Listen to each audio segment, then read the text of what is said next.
Nikola Jokic, James Harden at Stephen Curry yan ang ating pag-uusapan. Final seconds. Bryant for the win. Bang! Grabe ang Serbia todo suporta sa homecoming party para sa kanilang national team ng men's basketball sa Olympics. MVP nga ang sigaw ng mga tao dito kay Nikola Jokic. Lalo at siya ang main man at walang duda na best player ng kanilang bansa kundi sa buong mundo pa.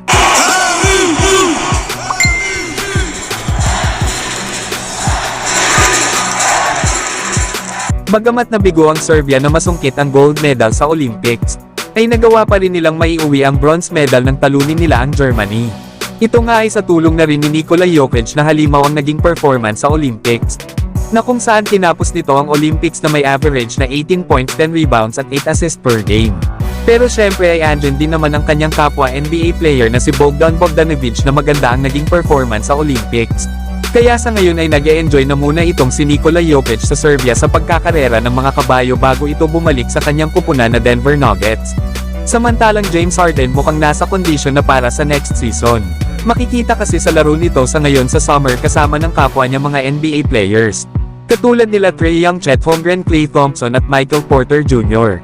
na nag-e-enjoy na muli si Harden katulad ng ginagawa niya noong nasa prime pa siya.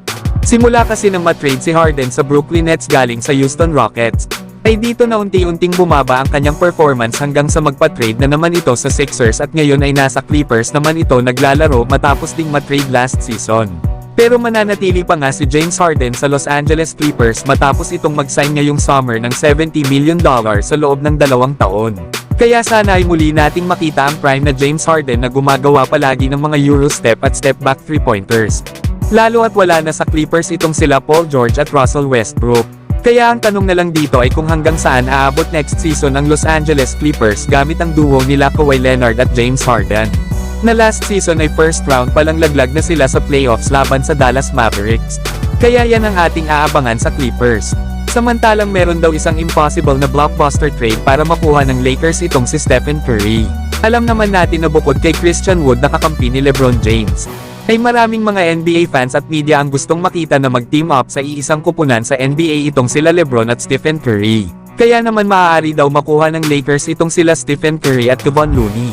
Habang makukuha naman ng Golden State Warriors bilang kapalit sila D'Angelo Russell, Rui Hachimura, Gabe Vincent, Jared Vanderbilt at Jalen Hood-Schifino, na may kasama pang 3 first round picks. Sa trade nga daw na ito para sa Lakers ay makakabuo sila ng isang Big 3 sa likod nila Anthony Davis, LeBron James at Stephen Curry. Kailangan nga daw ng Lakers na masabayan ang ibang kupunan na meron ding mga Big 3. Na ito nga daw si Stephen Curry ang bagay na makuha ng Lakers lalo na sa chemistry ng kanilang mga superstars dito noong naglalaro pa sila sa Olympics. Na last season nga ay nag-a-average ito sa Golden State Warriors ng 26 points, 4 rebounds at 5 assists per game. Kaya solid daw talaga ito sa Lakers lalo at isang mahusay na playmaker at shooter itong si Curry. Higit sa lahat ay may makakatulong na sila LeBron at Davis pagdating sa paggawa ng score sa kanilang kupunan. Maganda nga si Curry na makapartner ni Austin Reeves sa kanilang backcourt. Habang makukuha rin ng Lakers ang big man na si Kevon Looney. Bagay nga itong maging sentro sa kanilang kupunan habang si Anthony Davis ay babalik na bilang power forward. Kaya solid daw talaga ang trade na ito para sa Lakers. At para naman sa Golden State Warriors. Bagamat mawawala daw sa kanila itong si Stephen Curry na tatapos ng era para sa kanilang kupunan, ay hindi na rin daw masama ang makukuha nilang kapalit mula sa Los Angeles Lakers. 5 players nga ito na may kasama pang 3 first round pick sa magkakaibang mga taon. Ang maganda pa nga daw nito ay nasa expiring contract na si D'Angelo Russell. Habang si Rui Hachimura ay madali na daw itong matitrade ng kanilang kupunan dahil sa mga previous performance nito sa Lakers. At ito naman daw si Jared Vanderbilt bagamat kababalik lang nito galing sa injury last season. Pero magagamit pa daw ito ng Warriors na pangbantay sa mahuhusay na player sa NBA.